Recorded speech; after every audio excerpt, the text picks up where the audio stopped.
Madam, ఇతని చేతులకి ఏదో లేయర్స్ ఉన్నాయి, అందుకే నేను ఫింగర్ ప్రింట్స్ తీసుకోలేకపోతున్నాను. ఇలా ఫింగర్ ప్రింట్స్ లేకపోవటం నేను ఫస్ట్ టైం చూస్తున్నా అని ఆఫీసర్ చెప్తాడు. అవునా అని జేడీ షాకింగ్గా అడుగుతూ ఉంటుంది. ఏంటి, నా కొడుకు ఫింగర్ ప్రింట్స్ తీసుకోవటం లేదా? అసలు నా కొడుకు తప్పు చేస్తేనే కదా అని మినిస్టర్ అంటాడు. వీళ్ళకి చేత కాదు కానీ నేను నా ఫ్రెండ్స్తో పార్టీకి వెళ్తున్నా అని ఆదిత్య అంటే, రేయ్ ఎక్కడికి రా వెళ్ళేది అని ధాత్రి ఆదిత్యని తోసిపడేసి, కిరణ్ ఇతన్ని పట్టుకో, గ్లూ అంటించుకొని తప్పించుకుందామని చూస్తున్నావా అని అతని చేతులపై కెమికల్ వేసి గ్లూ అంతా పోయేలా చేస్తారు. దాంతో ఆదిత్య ఆ కెమికల్ వల్ల మండుతుందని విలవిల్లాడిపోతూ ఉంటాడు. ఆఫీసర్స్ ఇప్పుడు ఫింగర్ ప్రింట్స్ తీసుకోండి ధాత్రి చెప్పటంతో ఇక వాళ్ళు ఫింగర్ ప్రింట్స్ తీసుకుంటూ ఉంటారు. అయితే ఆదిత్య, మినిస్టర్ ఇద్దరు మధ్య మధ్యలో మీనన్ దాక్కున్న వైపు చూస్తూ ఉంటారు. ఏదో ఒకటి చేసి కాపాడు మీనన్ అన్నట్లుగా మినిస్టర్ మీనన్ వైపు చూస్తూ ఉంటే అప్పుడే జేడీ అది గమనించేసి ఇక తనకి డౌట్ రావటంతో వెళ్తూ ఉంటే, ఎక్కడికి జేడీ అని కేదార్ అంటాడు. అక్కడ ఎవరో దాక్కున్నట్లున్నారు, అందుకే నేను చూడటానికి వెళ్తున్నాను. వీళ్ళిద్దరూ మధ్య మధ్యలో అటే చూస్తున్నారు అని ధాత్రి చెప్తుంటే, మీనన్ పారిపో అంటూ మినిస్టర్ గట్టిగా అరుస్తూ చెప్పటంతో మీనన్ పరుగులు పెట్టి పారిపోతూ ఉంటాడు. ఏంటి మీననా? అంటే మీనన్ బ్రతికే ఉన్నాడా అని జేడీ కేడీలు మీనన్ని పట్టుకోవటానికి వెంబడిస్తారు. కానీ మీనన్ వాళ్ళకి దొరకకుండా బైక్ ఎక్కి పారిపోతాడు. నేను ఇలా పరుగులు పెట్టిస్తూనే ఉంటాను, నువ్వు నన్ను చంపలేవంటూ మీనన్ నవ్వుకుంటూ వెళ్తుంటాడు. మీనన్ బ్రతికే ఉన్నాడా, వాడు చావలేదా అని ధాత్రి అనుకుంటూ ఉంటే, ఈ విషయం వెంటనే సాధునాయక్ సార్కి చెప్దాం జేడీ, వాడికి చట్టపరంగా శిక్ష పడాలి అని కేదార్ అంటే, అవును వాడు చచ్చిపోయాడనుకున్నాం కానీ బ్రతికే ఉన్నాడని ఇప్పుడే అర్థమైంది. పద లోపలికి వెళ్దామని లోపలికి వెళ్తారు. ఆఫీసర్స్ ఫింగర్ ప్రింట్స్ మ్యాచ్ అయ్యాయా అని జేడీ అడగటంతో, అవును మేడం, పద్మ బాడీపై ఉన్న finger prints Aditya finger prints ఇద్దరివి మ్యాచ్ అయ్యాయి మేడం అని వాళ్ళు చెప్పటంతో ఫోక్సో కేసు కింద నేను వీరిని అరెస్ట్ చేస్తున్నానని జేడీ అంటుంది. మీకెంత కావాలన్నా ఇస్తానని మినిస్టర్ చెప్తుంటే జేడీ కేడీలు ఇద్దరూ కోపంగా చూస్తూ ఉంటారు. లేదు లేదు, మీరేం చేయమన్నా చేస్తాను, నా కొడుకుని వదిలేయండి, కావాలంటే మీనన్ని మీకు పట్టిస్తాను, మీకు సహాయం చేస్తానని మినిస్టర్ అంటాడు. నీకు మీనన్కు ఎలాంటి సంబంధం లేదని చెప్పి మీనన్ని ఇంట్లోనే దాచిపెట్టావు. ఇందాక కార్యకర్తలు అలా చేయటం కూడా అది నీ తెలివితేటలు కాదని నాకు అప్పుడే అర్థమైంది. కానీ ఇదంతా చేస్తుంది మీననే అని మాకిప్పుడే కదా అర్థమైంది.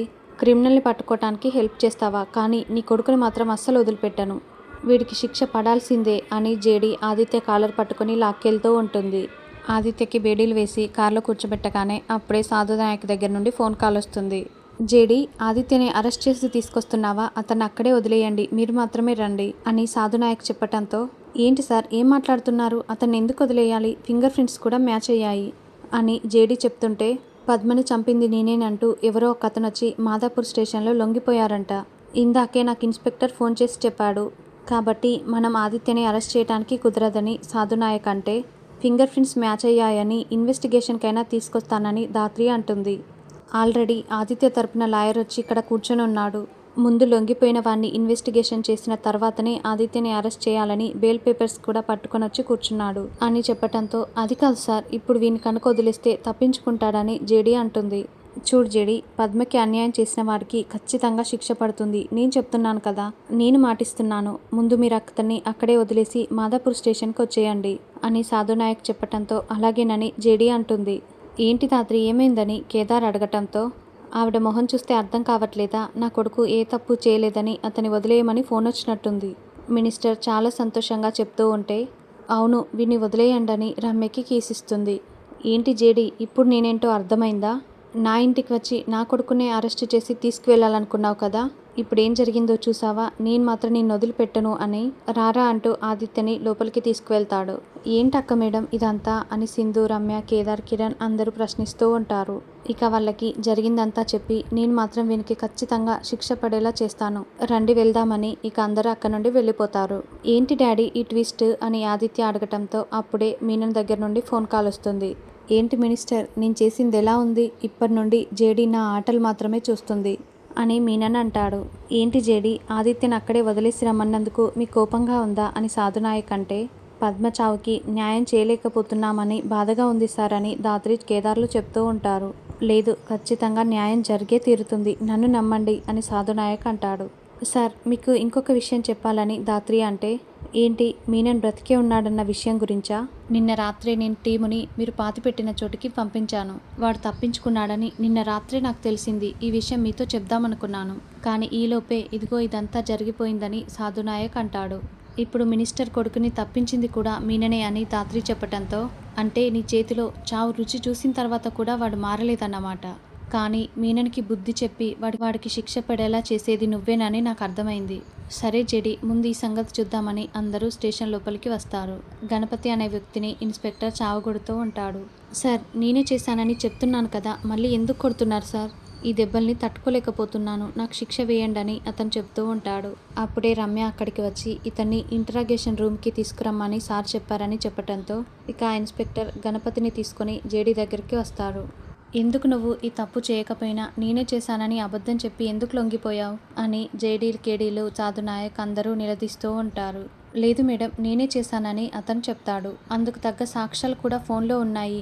ఈ ఫోన్లో మెసేజ్లు కూడా ఉన్నాయి చూడండి. నీకు కడుపు చేసింది నేనే, అబార్షన్ చేయించుకో అని ఇతను మెసేజ్ పెట్టాడు. తర్వాత వీళ్ళ మధ్య గొడవ జరిగి ఇతను కోపంతో పద్మని చంపేశాడంట అని ఒక మెసేజ్ని చూపిస్తారు. సరిగ్గా పద్మ చనిపోయిన సమయానికి ఇతని ఫోన్ లొకేషన్ కూడా అక్కడే చూపించింది అని ఇన్స్పెక్టర్ చెప్పటంతో ఇక ఆ సాక్ష్యాలను చూస్తూ ఉంటారు. ఇంతకన్నా ఇంకేం సాక్ష్యాలు కావాలి, నేనే చేశానని గణపతి చెప్తాడు. సరే, మీ ఫార్మాలిటీస్ మీరు చేయండి అని అందరూ బయటికి వస్తారు. అక్క మేడం, ఇప్పుడు ఇది చేసింది అసలు గణపతా లేక ఆదిత్యనా అని సింధు అంటే, ఇంకా అర్థం కావట్లేదా? చేసింది ఆదిత్యనే, కానీ వీణ్ణి పట్టించారు. చూడండి, ఖచ్చితంగా ఆదిత్య ఏదో ఒక తప్పు చేసే ఉంటాడు. అప్పుడు ఖచ్చితంగా దొరికిపోతాడు. అప్పటి వరకు మనం చేసేదేం లేదు అని ధాత్రి చెప్తుంది. తర్వాత యువరాజ్ డ్రైవ్ చేస్తూ ఉంటే పక్క సీట్లో కౌశికి కూర్చొని ఉంటుంది. అదేంటి, మీ బాబాయి ఎవరినో మోసం చేయడం వల్ల తనకి బిడ్డ పుట్టిందని, మీ బాబాయ్ ఆ బిడ్డని చంపాలని చూస్తున్నాడని ఇలా కౌశికి ఫోన్ల మీద ఫోన్లు వస్తూ ఉంటాయి. నో కామెంట్స్ అంటూ కౌశికి ఫోన్ పెట్టేస్తుంది. ఇక ఆఫీస్లో అడుగు పెడుతుంటే అప్పుడే యువరాజ్ ఏమైందక్క అని అడగటంతో, అసలు ఎవరిలా బాబాయ్ గురించి తప్పుడు పోస్టర్లు వేయించారో అర్థం కావట్లేదు, ఫోన్ల మీద ఫోన్లు వస్తున్నాయి అని కౌశికి మండిపడుతూ ఉంటుంది. అలా మండిపడే బదులు ఒక ఫంక్షన్ ఏర్పాటు చేసి మీ బాబాయ్ చేసిన తప్పుని ఒప్పుకోవచ్చు కదా కౌశికి అని దివ్యాంక అంటుంది.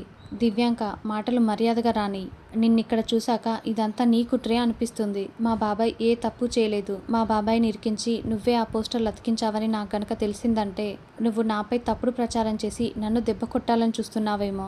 నేను ఆఫీస్ లోపలికి వెళ్ళి ల్యాప్టాప్ ఓపెన్ చేసే లోపల నువ్వేదో ఒక తప్పుడు పని చేస్తావు. నిన్ను పట్టించడం నాకు 5 నిమిషాల పని. ఇంకోసారి నాతో పెట్టుకోకు. నీ గురించి ఏదైనా నిజం తెలియాలి, అప్పుడు చెప్తాను ఈ సంగతి అంటూ వార్నింగ్ ఇచ్చి కౌశికి లోపలికి వెళ్తుంది. ఏంటి మేడం, ఏం జరిగిందని సోనీ రావటంతో ఇలా కౌశికిని ఓడిస్తూ నేను గెలవటం ఆ కిక్కే వేరు. సరే, నీకు కొన్ని ఫైల్స్ ఇచ్చాను కదా సోనీ, వాటిపై యువరాజ్ సంతకం తీసుకో అని దివ్యాంక చెప్పటంతో అలాగేనని సోనీ వెళ్తుంది. అప్పుడే కౌశికి అక్కడికి వచ్చి, ఇందాక దివ్యాంక మాట్లాడింది సోనీతోనేనా అని అనుకుంటూ ఉంటుంది. ఇంకోవైపు ఈ ఇంట్లో నాకు అసలు కాఫీ ఇచ్చే దిక్కే లేరా అని ఆదిలక్ష్మి అనుకుంటూ ఉంటే అప్పుడే ధాత్రి కేదార్లు లోపలికి వస్తూ ఉంటారు. ఏంటి, నేను ఇంటి కోడలికి అత్తగారిని, కనీసం నాకు కాఫీ కూడా ఇవ్వరా అని ఆదిలక్ష్మి అరుస్తూ ఉంటుంది. అయ్యో పిన్ని గారు, నేను ఇప్పుడే తీసుకొస్తానని ధాత్రి చెప్తుంది. ఈ ఇంట్లో వాళ్ళందరినీ షేకాడిస్తానని ఆదిలక్ష్మి అనుకుంటూ ఉంటుంది. ఇక ధాత్రి కాఫీ తీసుకొని రావటంతో అప్పుడే పూచి కొన్ని బ్యాగుల్ని లోపలికి తీసుకువెళ్తూ ఉంటాడు. ఏంటి ఇవన్నీ అని ఆదిలక్ష్మి అంటే, రేపు మా పెళ్లి రోజు పెద్దగా ప్లాన్ చేస్తానంటే కాచి వద్దని చెప్పింది.